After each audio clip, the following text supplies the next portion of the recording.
अगली खबर है लखनऊ से, जहां लखनऊ में बना महाकुंभ सेल्फी पॉइंट बनाया गया है। महाकुंभ सेल्फी पॉइंट सीएम योगी के निर्देश पर सूचना विभाग ने इसका निर्माण किया। बता दें, महाकुंभ सेल्फी पॉइंट पर महाकुंभ के तारीखों का भी उल्लेख किया गया है। आयोजन के प्रति आकर्षण बढ़ाने के उद्देश्य से इसका निर्माण किया गया है। तो महाकुंभ 2025 के लिए ये तैयारियां चल रही है और उस पर महाकुंभ सेल्फी पॉइंट बनाया गया है। ये सेल्फी पॉइंट लखनऊ में बना है। महाकुंभ सेल्फी पॉइंट सीएम योगी के निर्देश पर सूचना विभाग ने इसका निर्माण किया है। बता दें, महाकुंभ सेल्फी पॉइंट पर महाकुंभ के तारीखों का भी उल्लेख किया गया है।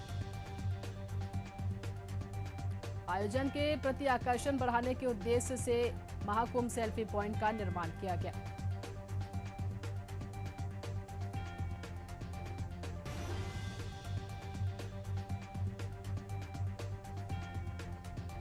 चलिए इस पर जानकारी लेते हैं। हमारे संवाददाता दीपक पांडे बने हुए हैं हमारे साथ। दीपक, महाकुंभ का आयोजन होने वाला है और अब महाकुंभ सेल्फी पॉइंट लोगों को आकर्षित करने के लिए बनाया गया है। साथ ही ये भी कहा गया कि वहाँ महाकुंभ के तारीखों का भी वहाँ उल्लेख हुआ है। क्या जानकारी है दीपक?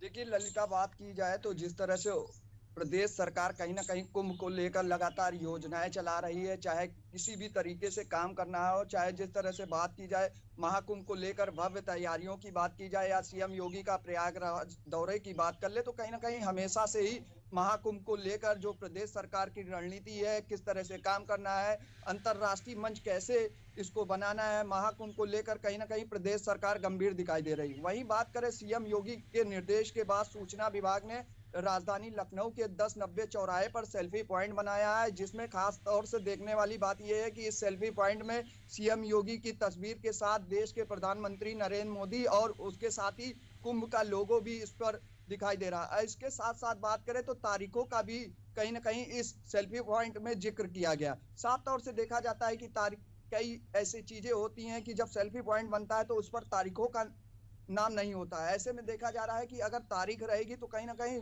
जो लोग हैं वो आस्था का पर्व यानी महाकुंभ को किस तरह से याद करते हैं। बड़ी संख्या में लोग आस्था के पर्व महाकुंभ में प्रतिभाग करते हुए दिखाई देते हैं। वहीं बात कर ले जिस तरह से महाकुंभ की शुरुआत कैसे क्या होती है, सबसे बड़ी बात यह है कि 12 वर्ष बाद महाकुंभ प्रयागराज में लगने जा रहा है। बताते चले कि सनातन का प्रमुख उत्सव माना जाता है महाकुंभ। इसको लेकर कहीं ना कहीं योगी सरकार सजग है।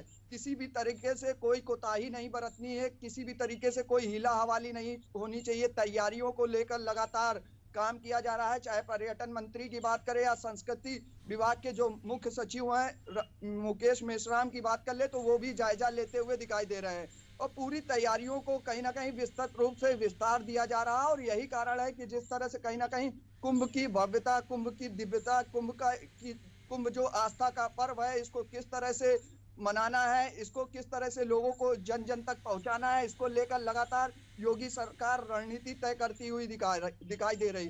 बताते चले कि 13 जनवरी से लेकर 26 फरवरी तक आस्था का पर्व यानी महाकुंभ चलेगा और प्रयागराज में भव्य स्तर से इसकी तैयारी की जा रही है। और लगातार सीएम योगी के निर्देश में इसकी चर्चा, चाहे जिस तरह से बात करें तमाम जो परियोजनाएं हैं कुंभ में, तमाम जो योजनाएं हैं, विकास के जो कार्य हैं उसको कैसे निपटाना है, उसको किस तरह से तैयारी करनी है, प्रदेश जो बाहर से लोग आ रहे हैं उनको किस तरह से व्यवस्था स्थापित करनी है, कुंभ में किसी तरह से परेशानी ना हो। सबसे बड़ी बात यह है कि 195 देशों से ज्यादा इसका प्रचार प्रसार ब्रांडिंग लोगो भी जी किया बिल्कुल जा रहा है। दीपक, तो इस तरह से महाकुंभ की किस तरह से तैयारियां चल रही है उसके आपने जानकारी हमसे साझा की। हमारे साथ जुड़ने के लिए दीपक आपका बहुत बहुत